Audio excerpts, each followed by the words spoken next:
city and in the territory on West, there's just one way to handle the killers and the spoilers, and that's with the U.S. Marshal and the smell of Gunsmoke.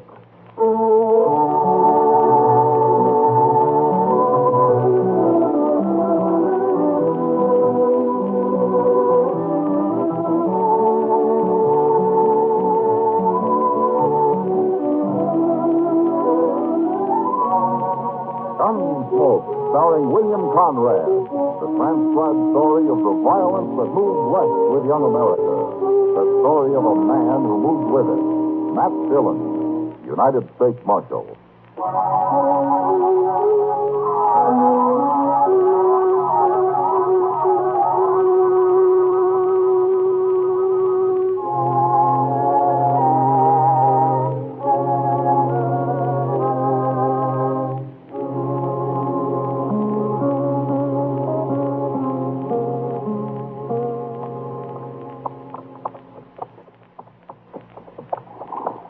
Look up ahead there, Mr. Dillon. Somebody's gone and left his wagon right out on the prairie. Oh, there's a man down in front of it, Chester. But it sure looks like his team went off and left him. What would he be doing out here with a busted wagon and no team? And I expect he'll be glad to tell us. Come on, get up.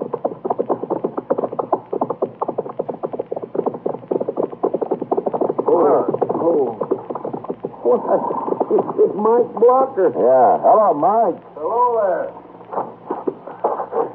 Well, this is a poor fix for a man to be in the day before his wedding, Mike. Sure is.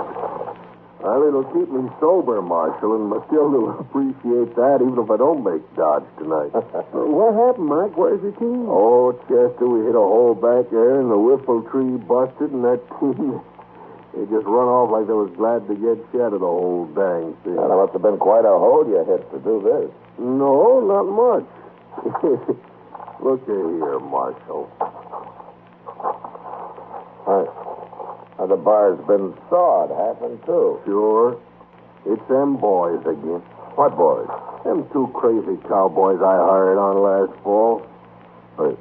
Plummer and Webb, you mean? Yeah. They've been funning me a lot lately. You mean this is just a joke? It's what they figured, I guess. Well, it ain't much of a joke to leave a man stranded on the prairie this way, especially when he's trying to get to town to be married. Now, this ain't so bad. Just yesterday, they cut the cinch on my saddle. Good thing the bronc got loose and bucked off before I could get mounted. I wish I were as even-tempered as you are, Mike. Well, Marshal, it don't pay to get mad. No, but it seems to me Plummer and Webb are going a little far with their jokes. Don't they want you to get married? I don't know. I never asked them. Where are they now? Oh, they rode into Dodge this morning. They'd see me at the wedding. I had to bring the wagon so that I could carry Matilda back to the ranch. Well, we'll find your team for you. Maybe we can rig up a whiffle tree of some sort. You can buy a new one in Dodge. Oh, I'd be beholden to you, Mark. You'll get to town in time for a drink yet. We'll ride along with you to see what you do, Mike.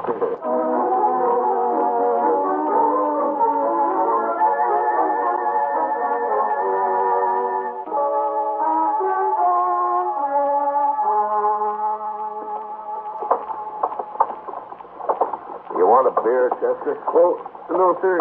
If you don't mind, Mr. Dillon, I think I'll go on down to the depot. The Santa Fe's about due, and I like to watch it come in. Oh, yeah. Well, I'll leave you here then. Sure do thank you, though, all the same. Well, I didn't say that I was buying. You'd have had to.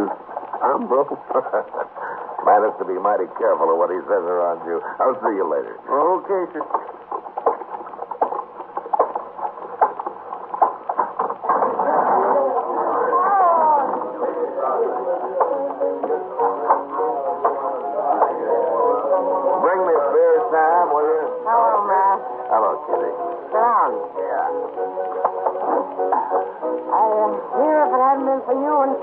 Mike Blocker never would have got to town today. He rode in an hour ago, and you already heard about it? Matilda told me. Oh, yeah, that's right. I forgot about you and Matilda. She's the only lady in this town who is my friend. Here's your beer. Oh, thanks, man. You going to the wedding, Kitty? She insists that I do. You're pretty close friends, aren't you? Pretty close, Matt. I guess it's partly so she can talk to me about things she wouldn't even dare mention to her nice friends. Now, they're no better than you are, Kitty. Maybe not. But there are more of them in the long run. That makes a difference. Why'd you want to know about Matilda and me? Well, I've been wondering if there's any reason why either of those cowboys who work for Mike Blocker wouldn't want that wedding to come off tomorrow. Plummer and Webb? Yeah, that's right. You must have some reason for wondering about it, Matt. Well, man's friends always treat him a little rough before he gets married, but these boys have carried it pretty far. It's jealousy, Matt. No? Which one? Plummer. He and Matilda used to see each other once in a while. Till she met Mike and fell in love with him. Yeah. Has Plummer threatened her? Or Mike?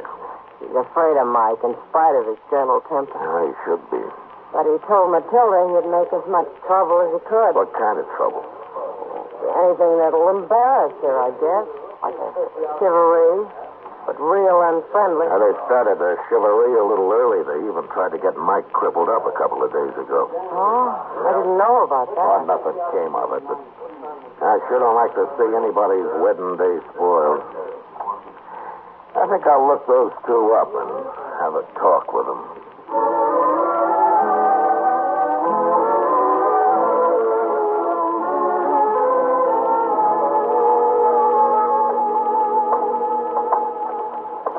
I swear I've been in every saloon in Dodge, Mr. Dillon. Maybe they ain't in town after all. Well, we'll try the hotel, Chester. Why don't you just throw them in jail till the wedding's over? I'd like to. Now, wait a minute. There they are. Yeah. It's them, all right. I saw Mike over at the Longhorn taking on a few. Well, even marrying a good woman makes a man nervous, Chester. Oh, it sure does. Why, just the thought of it, and I want to go live with the Comanche. Well, you can't let other men do all the marrying. Why not? I don't know, Chester, but it's what they say.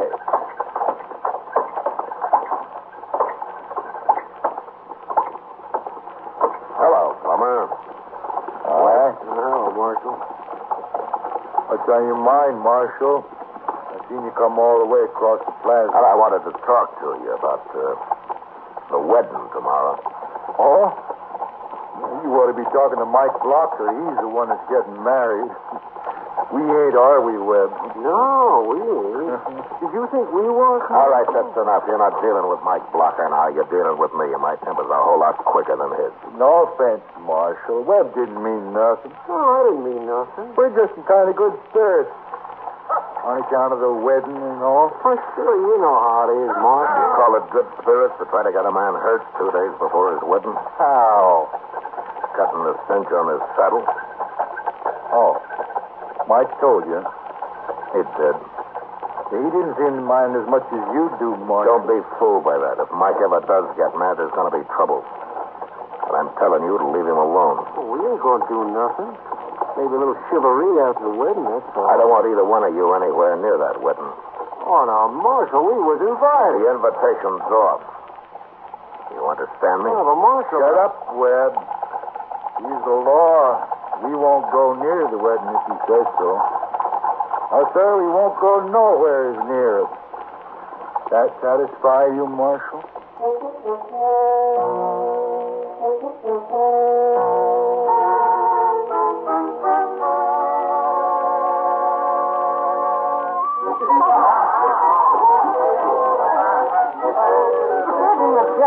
Beautiful, man. Being a bride sure does something to a woman, Kitty. It's the groom that really does things, too. Chester, you're jealous. If you'll excuse me now, I promised her I'd rush to her room and help her get packed. You should see all the lovely new clothes she has. She's been saving for years. Yeah, I know. Mike told me. He's real proud. You're going to wait around to see him off, aren't you? Yeah, we'll be here. I couldn't get Chester away from that free liquor anyway. This liquor may be free, but it ain't too stout. I'm on my third glass, and I don't feel a thing. You don't have enough blood in you to move it around, Chester. That's your trouble. Well, I'd have plenty of blood if it wasn't for old quacks like you bleeding me every time I get cold. I never bled a man in my life, and you know it. Well, maybe you didn't, but I sure have been bled by other doctors. Don't blame me if you're fool enough to let him do it. See, you know, Matt, I've always said if people would just stand up to their doctors once in a while, it'll improve the whole medical profession. Well, you may be right, Doc. Of course I might. I'm going to go see if that jug is empty yet. Yeah, I think Mike's drunk half of it himself. Take a look around outside while you're at it, huh, Justin? For Plummer and Webb? Oh, they haven't showed up yet, but they might be waiting. All right, sir, I'll do it. Oh, it's a nice wedding. Wasn't it, Matt? Yeah, fine.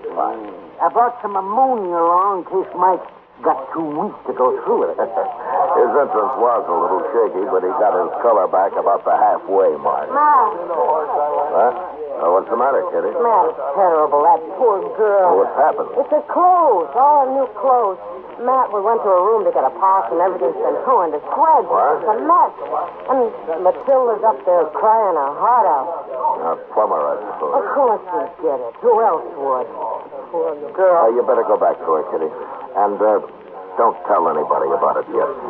All right, Matt. Hey, well, what are you going to do, man? Find Plummer and Webb and lock them up. Mike's pretty drunk, and I got an idea he won't take this joke as easy as he did the other.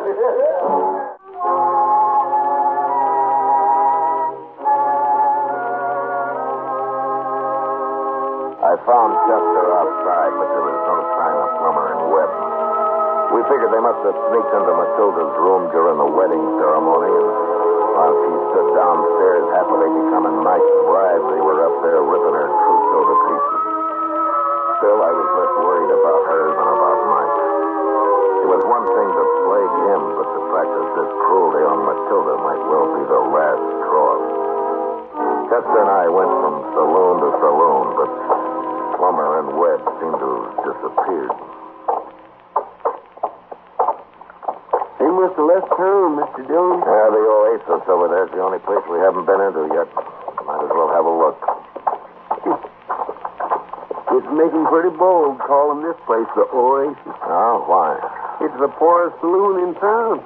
A thirsty jackass wouldn't stop here to sniff a rain barrel. Yeah, not if he knew his way around, he wouldn't. Look at there. Even the door's busted off. Yeah, it sure is.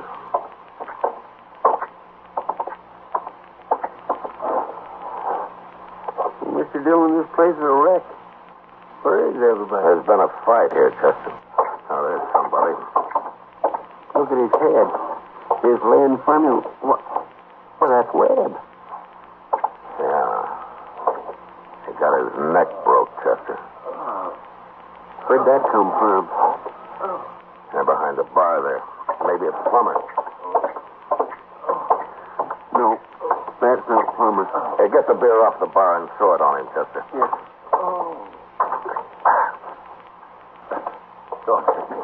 Don't hit me. I'm the marshal. Nobody's going to hit you. Now, who are you, mister? Joe. I'm the bartender. Well, what happened here, Joe? Fight. That was crazy. He's still here, Marshal? No, he's gone. Who was he, Joe? The fellow that Plummer and Webb worked for. Mike something. He was awful mad, Marshal. Awful drunk, too. Where'd Plummer go? I don't know. I tried to stop it, but they hit me. Knocked me out. Was anybody else in here? Just them, and then Mike come in. Joe Webb's lying on the other side of the bar. He's dead. Dead? Yeah. Did you see who killed him? He pulled a knife on Mike. He was going to use it, too. Somebody killed him, huh? Was it Mike? I got hit about that, Marshal. I didn't see no more. All right, Joe.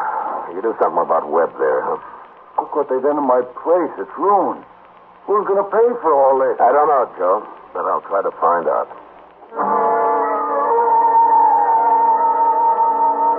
I didn't find out, not that night anyway. We looked around the oasis inside and out, and then I sent Chester down to wait for Mike in case he showed up at Matilda's place. Well, I scouted the town again. But shortly after daybreak, we both gave up and met back at the office. Miss Kitty was down here, Mr. Dillon. She stayed with Matilda all night. Oh, good. How's Matilda taking it? Well, I don't think she cares about her clothes anymore. She's so worried about Mike. You didn't tell her about Webb being killed, did you? Oh, my goodness, no, sir. I wouldn't do that. She'll find out soon enough, poor thing. What's Mike? Yeah, Mike. I've come to turn myself in, Marshal. Where you been, Mike? Asleep? Oh, where's Plummer? Oh, I don't know. I was so drunk and so mad, I don't remember much of anything. Think he knocked me on the head while I was finishing off Webb. I know I ain't seen Plummer since. I just been down to the oasis. Joe ain't seen him neither. Well, nobody has, I know of, but where were you? Oh, I was awful drunk, Marshal. I must have got as far as Kelly's stable. Crawled into a stall there. At least that's where I woke up this morning. Well, I'm going to have to lock you up, Mike. Yeah, that's why I come. Marshal, that was a bad thing they done to Matilda. Yeah, it was. But you shouldn't have killed anybody for it. Well, maybe. Lock him up, Chester. Yes, sir. I'll bring back some coffee.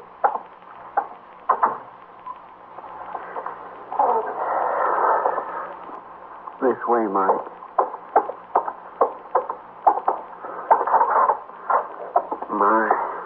I sure am sorry to have to lock up a man like you, Mike.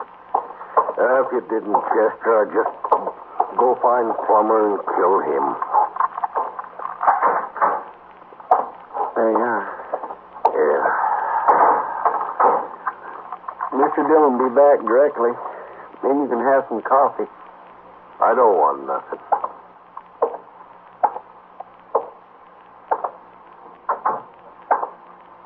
Don't move, Chester.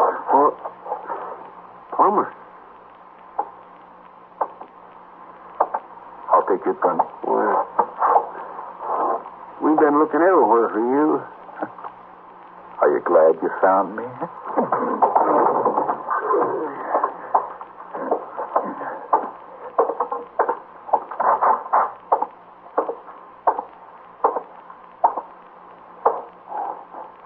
Morning, Mike. What are you doing here, Plummer? I come for you, Mike. I'm going to take you out back and kill you. It's a good thing you got a gun. I didn't have a gun last night. What'd you hit me with then? Table leg. I should have killed you, too. You didn't kill Webb. What? You knocked him out, that's all. What are you talking about? He's dead, ain't he? Sure, he's dead. After I hit you with that table leg, I busted his neck with it.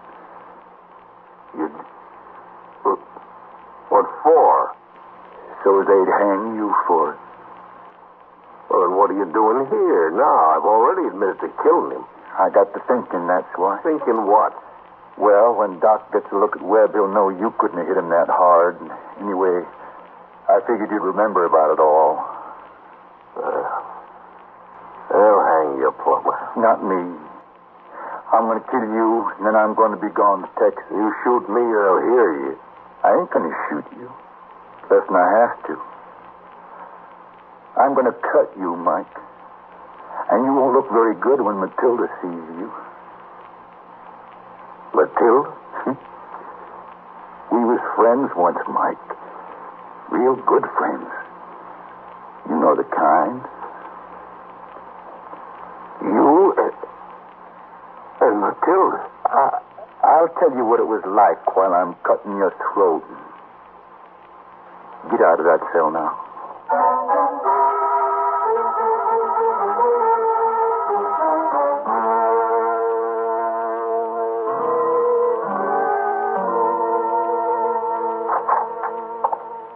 Chester, I got Chester.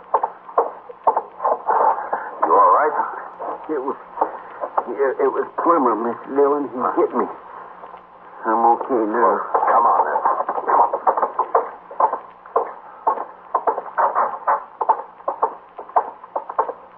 Mike's gone. Plummer must let him out. Let him out. Nothing. He's probably killed him. Let's look out back.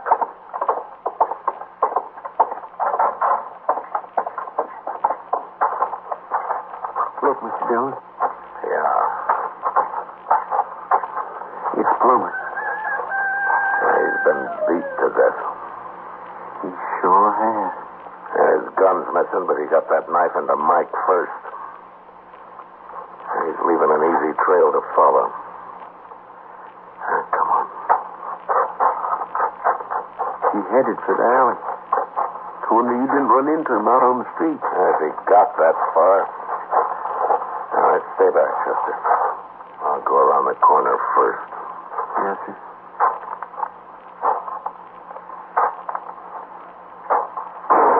No, Mike! I got him. All right, come on.